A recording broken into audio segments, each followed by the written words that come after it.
hapon po.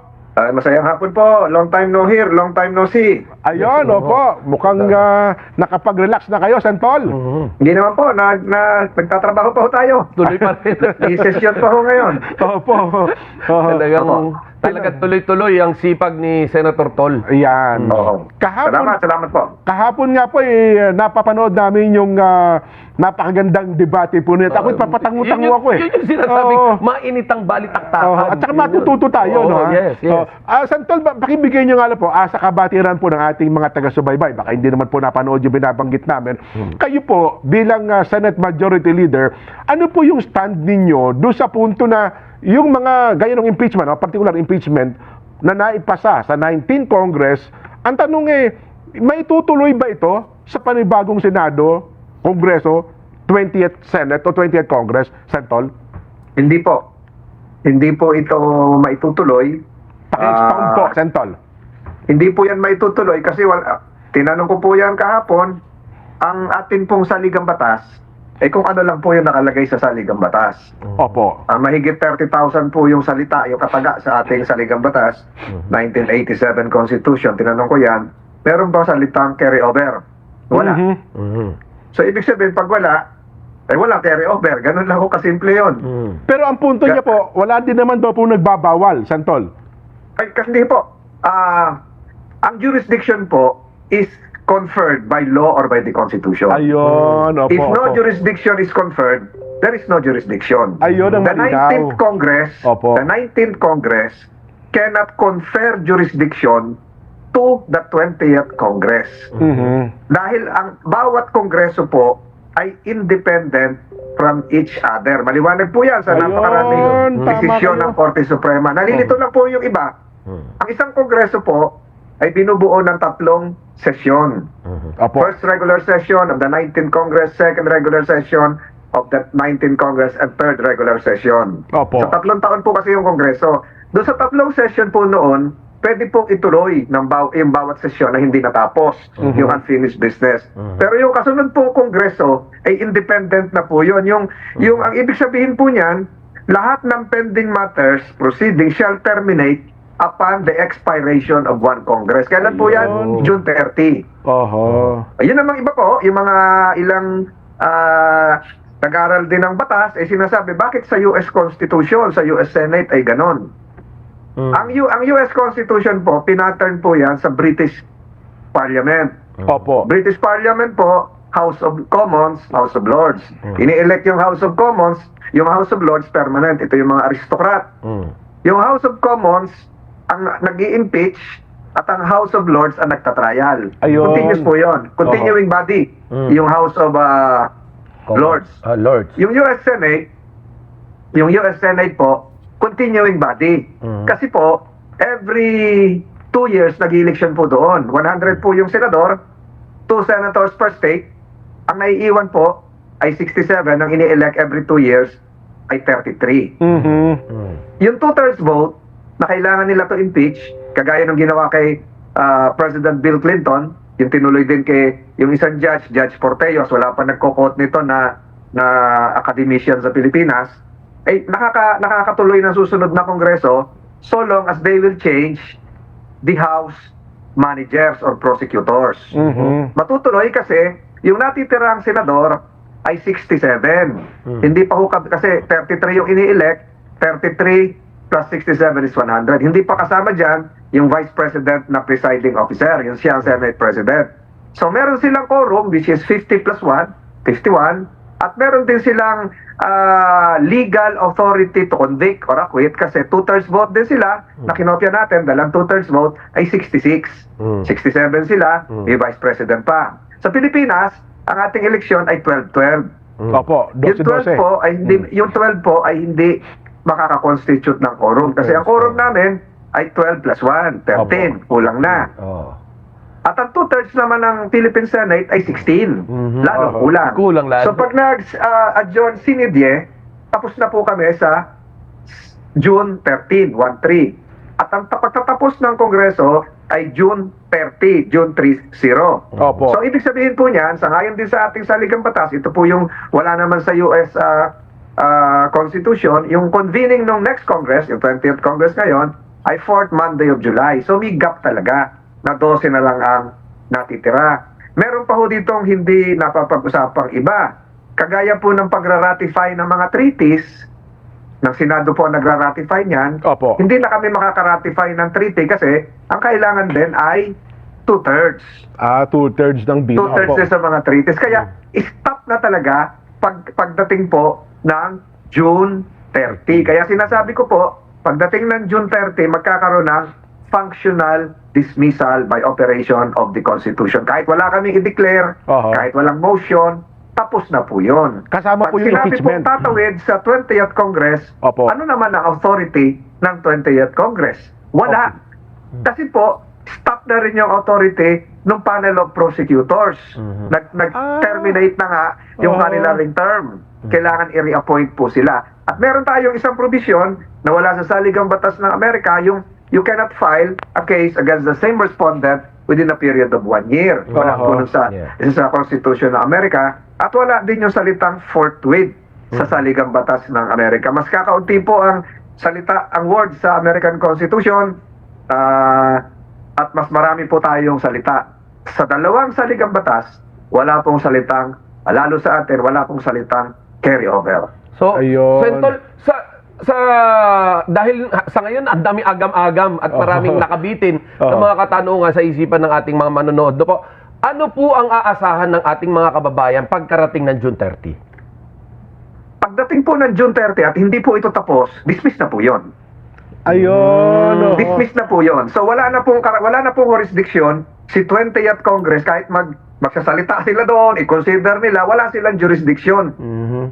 Hindi na nila kailangan i-accept yon dahil wala nga silang jurisdiction. So maghihintay na naman ng isang taon para ma-refile kung kailangan yung case. Sa mga nagsasabi naman na kaya pa bang tapusin, siguro po kung talagang gagawin ng Senate President na sa June 11, presentment, pwedeng ituloy. Pero kinabukasan po ng June 11 ay holiday. June 12 naman June yun, 12 na, Independence opo. Day. Opo. CDJ adjournment ang 13. Pero walang ang 19th Congress, ang buhay po niya ay hanggang June 30. Opo. Kung talagang papaspasan, araw at gabi, 24 oras, ay wala pong imposible doon kung gusto nilang ituloy. Pero yung akin pong teorya, at hindi po ito teorya, back up by jurisprudence po ito. Kasi siguro po, hindi sa pagyayabang, ang pagkakaiba ko po dito, pinag-aralan ko po yung US Constitution at ako po ay nag-bar exam din ng US Constitution. Opo.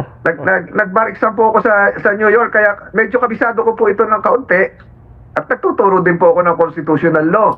Yung huli kong tinuruan nga ay dyan po sa New Era, New Era University. College of Law. Opo. So, ibig ko po sabihin, all pending matters shall terminate upon the expiration of one Congress. So Kailangan pati po yung kapangyarihan ng prosecutors, pati yung kapangyarihan ng 19th Congress, tapos na pala yun. Tapos na. Tapos na po yon. Kaya Yun kahit po, po yung Bill Clinton case, yung Trump case, nag-reappoint po sila ng bagong mga prosecutors. Oho. Subalit nag-carry over sila sa US Senate kasi nga doon sa mga pinaliwanag ko kanina. Dalawa lang po ang na-impeach pa sa US Senate, si President Andrew Jackson at si President Bill Clinton. Although na-filean din ang case si President Trump. Opo. Sa lahat-lahat po ay kasama yung mga judges sa US ay 11 pa lang ho lahat yan. Simula po nung 1789 US Constitution. May mga inibigay na halimbawa di ba? Sa isang proper court anya, halimbawa, ikaw ay may kaso, nag-resign yung judge. O kaya naman halimbawa, nawala yung judge. Nag-retire. Nag-retire yung judge. Opo. Mapapalitan lang anya yung judge, pero yung kaso mo, Opo. nakadakit lang, nakaandun lang Tama daw po yan. Opo. Tama po yun. Kasi may jurisdiction na binigay ang batas para dun sa husgadong yon. Ayun. Ang jurisdiction na binigay ng saligang batas natin Opo. ay yung impeachment court para doon po sa kongresong yon. Yung kongreso ng 19th Congress ang nag-file Opo. at yung senado ng 19th Congress ang impeachment court. Opo.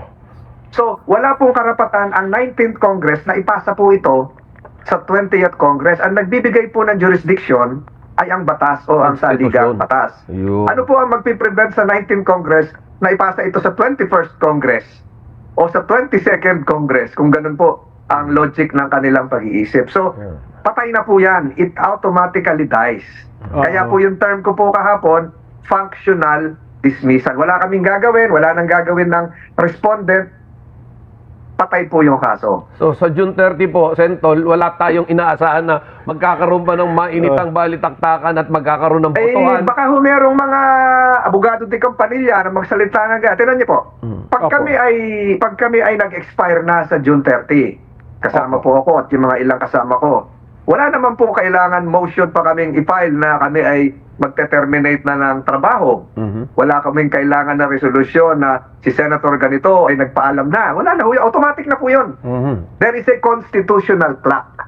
There is a constitutional deadline. The congressional acts, pending business, automatically lapses and dies within the same Congress. Lahat po ng final ko na hindi natapos, yung talampas ng Pilipinas Oil Corporation, yung talampas ng Pilipinas Development Authority, yung ROTC bill na hindi matapos, yung Department of Water Resources Management, Department of Disaster Management, tapos na po yun. Pagpasok ng 20th Congress, it has to be refiled.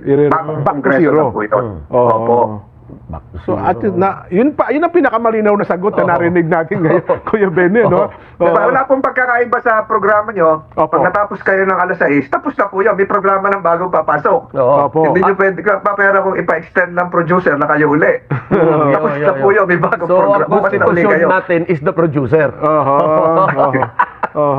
So yun pala ang malinaw, ano? Hindi, balik ngayon, ang nakikita natin, June 11, yung pinaka critical na sitwasyon, yung sa June 11. Pero tama po kayo, sir, pero may question din ako dyan.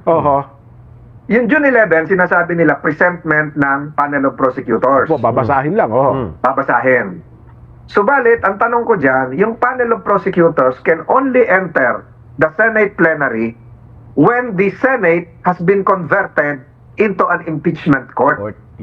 Technically, tama po, opo. Hindi po pwedeng pumunta rin yung mga congressman. Nagpipresent kami rito. Alam niyo po sa Senado, ang nakakapagsalita lang dyan kung imbitado kayong head of state.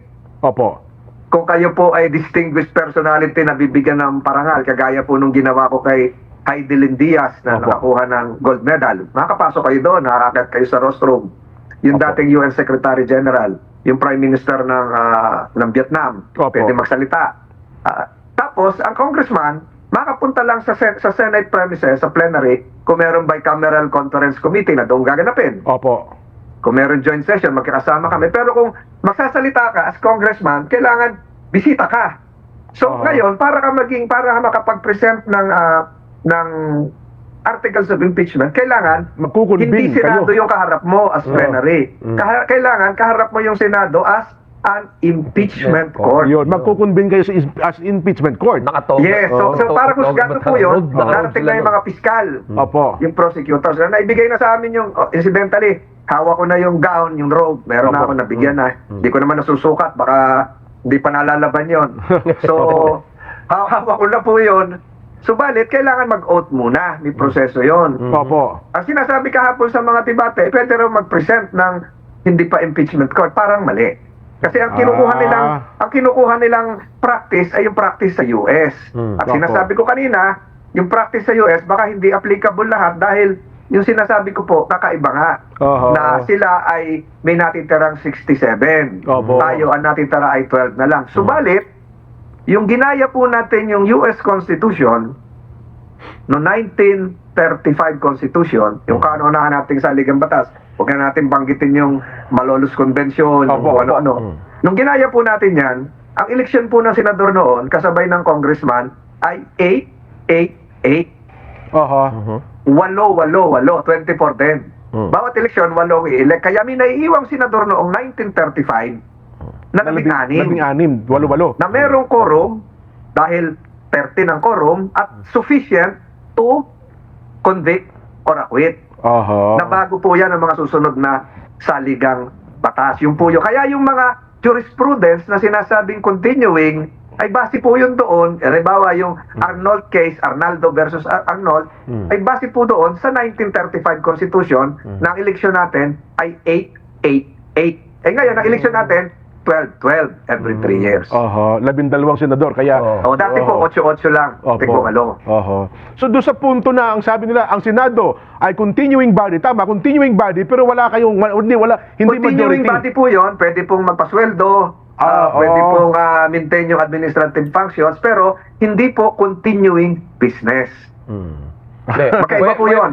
Yung sa US po, continuing body plus continuing business. Wala kaming continuing business. Kaya minamadali po ngayon yung mga kino-confirm ng CA, Commission on Appointments, kasi mati-dissolve na kami, mati-terminate kami automatically by June 30. Kaya pala yung kahapon na inaapila ng mga kasama yung senador na mabasa at mabasahin na yung pinangako batay sa kalendaryo, sabi ni Senate President Chis Escudero, ay na-move sapagkat may kapangyarihan na pala Senate President na i-move yung kalendaryo at hindi nga po kayo nag-convene as senator judges as impeachment court, kaya hindi rin po pinayagan na basahin yung articles of impeachment kahapon Medyo po. may question din po doon kasi yung salitang forthwith, immediately, na wala naman sa US Constitution.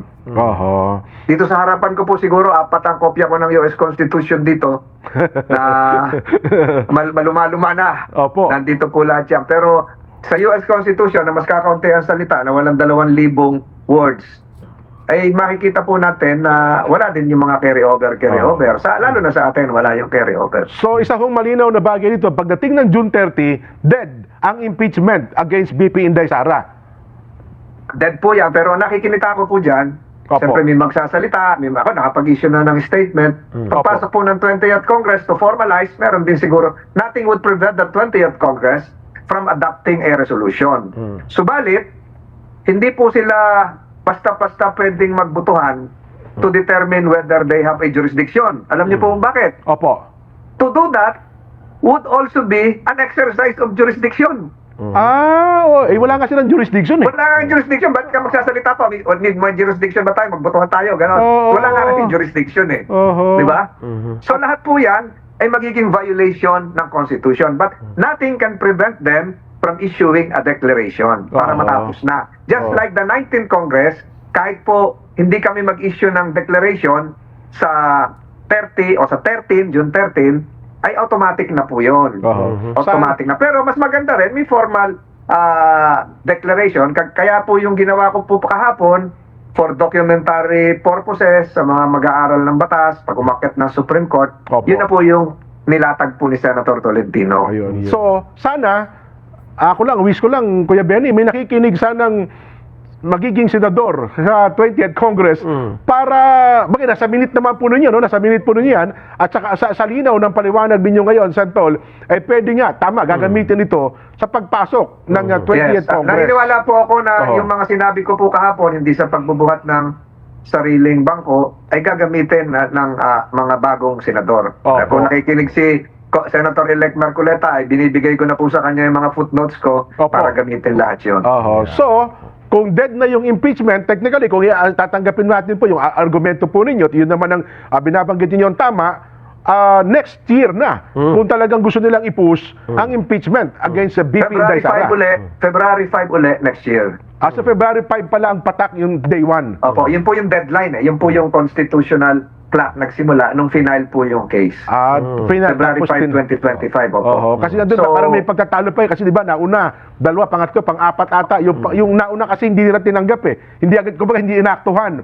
Itong huli lang ang ano po dyan, ang time po dyan ay kung kailan nakarating sa Senado. Yun ang day 1. Yun po ang day 1. Ayun, ang linaw. Malinaw.